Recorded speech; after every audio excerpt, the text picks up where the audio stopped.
Nosotros les contábamos ayer que hubo una red de pedofilia que fue desmantelada, y hubo diferentes allanamientos. Pero al día siguiente se van conociendo las historias que había detrás de cada una de estas redes, de este detalle.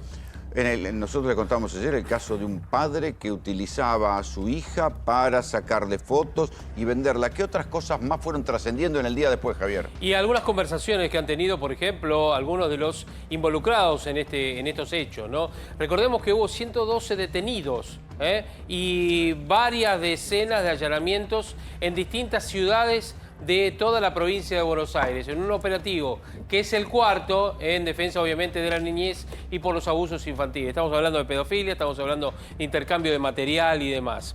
Se han rescatado a muchos chicos. Se han rescatado, ¿qué quiere decir? ¿No? Recordamos lo que decíamos ayer. No es que estaban prisioneros, que estaban secuestrados, que estaban de rehenes y demás. Estaban algunos de ellos sometidos. Y algunos de ellos estaban sometidos sin saberlo. Porque son tan chiquitos que a veces se torna en costumbre. Claro. Les voy a contar algo que me contaban los especialistas. Me dicen, los abusos a los más chicos, ¿saben cuándo empiezan de acuerdo a la estrategia de los pedófilos? A partir de los 2 años, no antes. Digo, para que entiendan y entendamos todo de qué se trata este tipo de delito que nosotros contábamos en la jornada de ayer.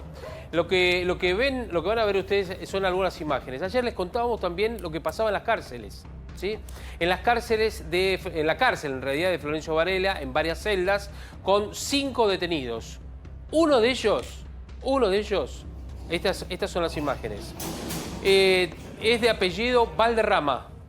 Valderrama es un pedófilo, abusador, por supuesto, que fue condenado después de muchos hechos, en donde también abusó de una sobrina, de niñas menores de 8 años. Fue condenado a 50 años de prisión. ¿Saben cómo lo hacía? Entre otros, obviamente, las acosaba y las abusaba, pero también a través de los teléfonos celulares las contactaba para después abusarlas. ¿Saben qué le encontraron a este Valderrama y a los otros 4 que lo contábamos ayer? Teléfonos celulares. Es decir, con teléfonos celulares este hombre se favorecía para poder cometer los delitos. Y en la cárcel, a ese hombre condenado a 50 años de prisión, le daban y le permitían teléfonos celulares respecto de esto. Entonces, eso es lo que hay que volver a rever en la justicia argentina, en los servicios penitenciarios y además en cada una de las causas de los delincuentes, ¿sí?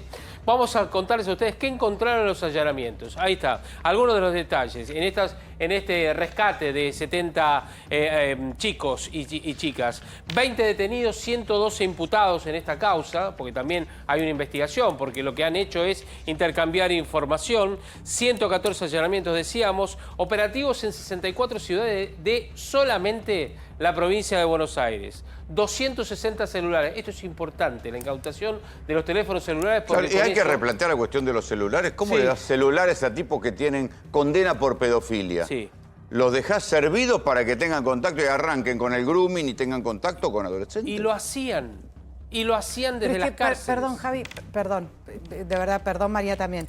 Yo no entiendo cómo alguien que estudia Derecho, que se sienta tantos años a estudiar las leyes de nuestro país, que después seguramente sigue estudiando, para llegar a ser juez, que rinde un examen para hacerlo, puede permitir estas cosas. Son chiquitos. A la gente que condena y que los mete presos, que metió a cada uno de estos detenidos en Florencio Varela, en los otros allanamientos también de las otras cárceles, tienen que volver a su casa, tienen hijos, tienen sobrinos, tienen... Porque no dejan de ser seres humanos. Me pregunto qué se les pasa por la cabeza.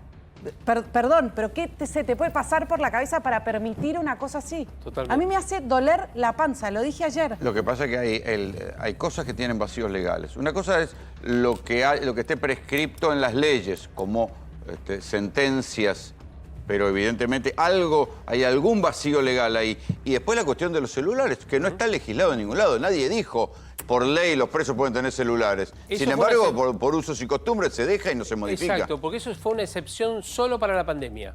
Y quedó como un uso y costumbre en las cárceles. Les cuento un dato nada más, que me contaban en la jornada de ayer. Van a un domicilio, aquí en el Gran Buenos Aires, domicilio de una persona que buscaban, un hombre. Llegan al domicilio, este hombre estaba con su hermano y su cuñada. Ellos viven con, obviamente, su hija, menor de edad, creo que tenía 8 años, 7 años.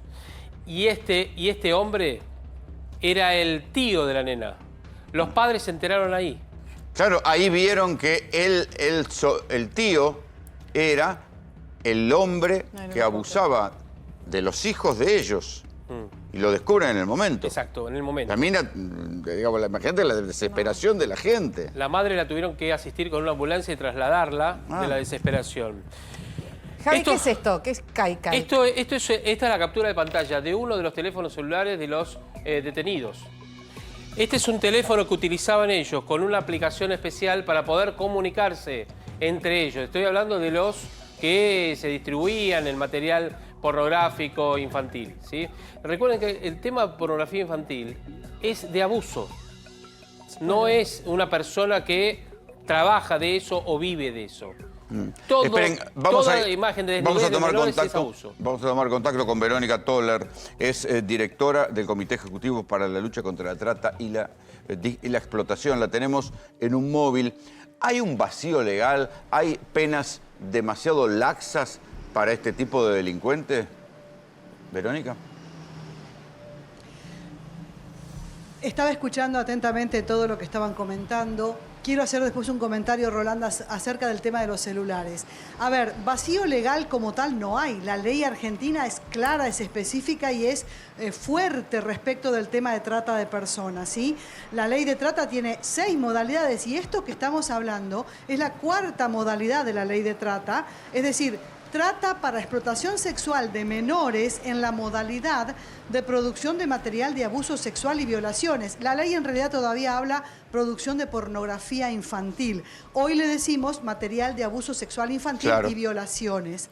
Y tienen penas, ¿sí? Y tienen penas y se persigue, etcétera. Desde el Comité Ejecutivo que mencionabas recién, estamos además en la lucha por ampliar las modalidades de trata, porque el delito y el crimen se multiplica, crece, cambia, muda de forma, ¿sí? Y nosotros tenemos que estar atentos a eso, tanto en la persecución como en las formas de investigación, como también reconocer como nuevas modalidades, ¿sí?, dentro de la ley de trata. Eso caberá en todo caso para otra charla que podamos tener, pero la venta de niños, la mendicidad forzada, la trata para explotación reproductiva mediante el alquiler de vientres, etcétera, son nuevas modalidades. Claro. Esta de la producción de pornografía es vieja modalidad y está en la 4ª modalidad de la ley de trata. Pero ahí está la cuestión de la producción, no del consumo, porque muchas de las cosas, nosotros hemos visto montones de casos de gente que le encuentran pornografía, videos de abuso sexual infantil en las computadoras y las penas son leves. Porque no se logra identificar el otro capítulo. De revisión, Claro, a ver, 2 cosas te quiero comentar al respecto. En este operativo, mega operativo de 114 allanamientos, se buscaban 3 temas: producción, distribución y consumo. Es decir, el reconocimiento de las IPs iban tanto a la mega descarga de imágenes para consumo como también a la transmisión de imágenes para producción, lo que decían de la cárcel. Alguien me preguntaba hoy, ¿pero cómo van a producir pornografía en la cárcel si no tienen a los niños? Es que no les hacían falta a los niños. Reciben la descarga de imágenes, arman el producto y lo distribuyen. Claro. Es una de las formas, o el grooming, como decían recién, ¿verdad? Pero también, entonces se buscaba productores, distribuidores y consumidores. Ahí, Verónica, y estos 70 niños que fueron... Te pido un paréntesis para decir... Te escucho. Estamos pagando y manteniendo presos que ya no solo no se regeneran en las cárceles, sino que desde las cárceles cometen delito. Hay una lógica delirante. O sea, le estamos permitiendo a los tipos... Porque en definitiva, esa gente los mantenemos para que se regeneren, y no solo no se regeneran, sino que se convierten en un centro de delito. Mirá, lo que decían recién de los celulares, yo quiero aclarar que hay una impronta fuerte, pero fuerte quiere decir un mazazo, digamos, en la forma y persecución del tema de los celulares en las cárceles. El Ministerio de Seguridad, habrás visto un montón de comunicados, videos, etcétera, incautar y quitar los celulares de las cárceles. La ministra Patricia Bullrich lo hace todo el tiempo, ¿sí? Y bueno, pero esos porque celulares... precisamente no pueden tener celulares. El servicio penitenciario tiene que dar una buena respuesta de cómo entran esos celulares en semejante cantidad. Sí, pero entonces. estos son cárceles, esta es una cárcel de la provincia de Claro, Buenos Aires. claro. La de Florencio Varela, distinto. Sí. A ver, pero de todo modo, cualquier servicio, sea provincial o lo que fuera, exactamente, también tiene que reforzar la persecución. Pero la impronta es clara, cero celular, cero tolerancia, porque pasan estas cosas y otros delitos manejados desde el celular. Entonces, la ministra Bullrich tiene una persecución concreta. Yo quiero decir un par de cositas que les escuché recién hablando en piso sobre el tema de los chicos y demás. Entre los detenidos, a ver, hay imputados y hay detenidos. Entre ambas cosas, imputados y detenidos, hay mamás, hay papás, claro. Hay 19 mujeres en total, que algunos porque sabían lo que pasaba y no defendieron a los niños, y otros porque usaban a sus hijos o sobrinos para la producción del material. Ustedes hablaban también ahí de un tío o algo que abusaba de una nena de 10 años. No sé si se referirán al mismo, porque bueno, son 114 allanamientos, pero yo estuve en varios allanamientos. En uno de los que estuve, la nena de la casa tenía 9 años. Sí. Y es esa foto que capaz la vieron en algunos medios porque la tomé yo y la verdad que la pasé a varios y no sé cómo terminó, pero está publicada. La foto rosada con las manitos en la pared. Sí. Y luego se ve una mano con un guante de látex comparando el tamaño de una mano con la manito. Es mi mano. Y acá ves mi mano, mira mi cara. O sea, mi mano no es grande. Las manitos eran menos de la mitad de mi mano. Es decir, niños pequeños. Y corriendo un poco más las cortinas y los libros, la policía encuentra dibujos. Y en esos dibujos, que son un festival para los psicólogos que tienen que ahora analizar lo que pasa, había dibujos de supuestamente hombres, o sea, grandotes, gordos, brazos grandotes, piernas enormes, como muy pesadas, apenas con un taparrabo o con un calzoncito el hombre, con la cara así como enojadota, los pelos parados. ¿Y qué te crees que tenía arriba? Una nenita, porque además era mujer, sobre el pecho, la tenía arriba. Otros dibujos, perdón, voy a decir el término, pero bueno, no sé si queda bien en televisión o no, pero con los genitales masculinos dibujados, muy grandes, y allá a lo lejos, chiquititita, perdida, una criaturita en dibujos, digamos, en la pared. Es decir, esa criatura que vivía allí, ¿qué es lo que estaba viviendo? Y yo me doy vuelta y veo arriba de un ropero pañales descartables. Entonces le digo a la fiscal, porque los que estábamos de afuera como observadores no podemos intervenir en nada, así que solamente le digo a la fiscal presente, le digo, ¿hay bebés en esta casa? Me escuchó uno de los tipos imputados, porque en la pregunta lo escucha. Entonces interviene y dice, es la nena de 9 años, esa, la de los dibujitos, dice que se orina encima, tenemos que ponerle pañales. Ay, no. Terrible. Pero ¿cómo una nena de 9 años? Terrible. Exacto, el trauma que está viviendo. Exactamente. Son mensajes. Yo quiero decir que acá algunos de los 70 niños, exacto, entre los 70 niños tenés algunos niños que califican víctima de trata, algunos niños que califican víctima de abuso sexual, que no es lo mismo, y otros niños que todavía no tienen una carátula. La investigación está en proceso. Acabo de cortar hace unos minutitos nada más con la fiscal. Sí, perdón. No, la interrumpo un escucho. segundo justamente porque quien también nos está escuchando es el doctor Daniel Ichazo, el fiscal de Berazategui, uno de los tantos que participaba en esta enorme causa, decíamos ayer, la más grande de la provincia de Buenos Aires contra la pedofilia, contra el abuso infantil. Digo bien, doctor, muchísimas gracias por esta comunicación y por su tiempo. No sé si tuvo oportunidad de escuchar lo que nos comentaba Verónica de los últimos allanamientos. Buenas tardes, sí, muy atento y la verdad que está reflejando tal cual fueron los 114 allanamientos en toda la provincia. Yo quiero destacar el compromiso del Ministerio Público Fiscal de la provincia de Buenos Aires en cabeza de nuestro Procurador General, Contegrán, que reforzó el Departamento de Delitos Conexos a la Trata, material de abuso sexual infantil y grooming, de la Procuración. Doctor, imagino que usted sigue este tipo de causas día a día y ve diferentes cuestiones. No sé si me escucha el doctor. ¿Me escucha? Sí, sí, sí. No, le preguntaba si usted, imagino que estará acostumbrado a este tipo de causas, este tipo de abusos infantiles y demás. Quería saber si había visto algo similar. Lamentablemente, en cada allanamiento, todos los fiscales que participamos de estos operativos nos encontramos, lamentablemente, con casos aberrantes que tenemos que afrontar en el momento con las psicólogas, porque cuando llegamos por ejemplo, en el último allanamiento llegamos a una casa donde solamente íbamos a investigar una simple tenencia, como hablaba ahí la doctora, de material de abuso sexual infantil. Pero cuando los peritos que estaban habilitados por el juez de garantías empezaron a analizar el dispositivo en el lugar, empezamos a ver que había una menor que era de la misma casa, pero que vivía en otro lugar del terreno.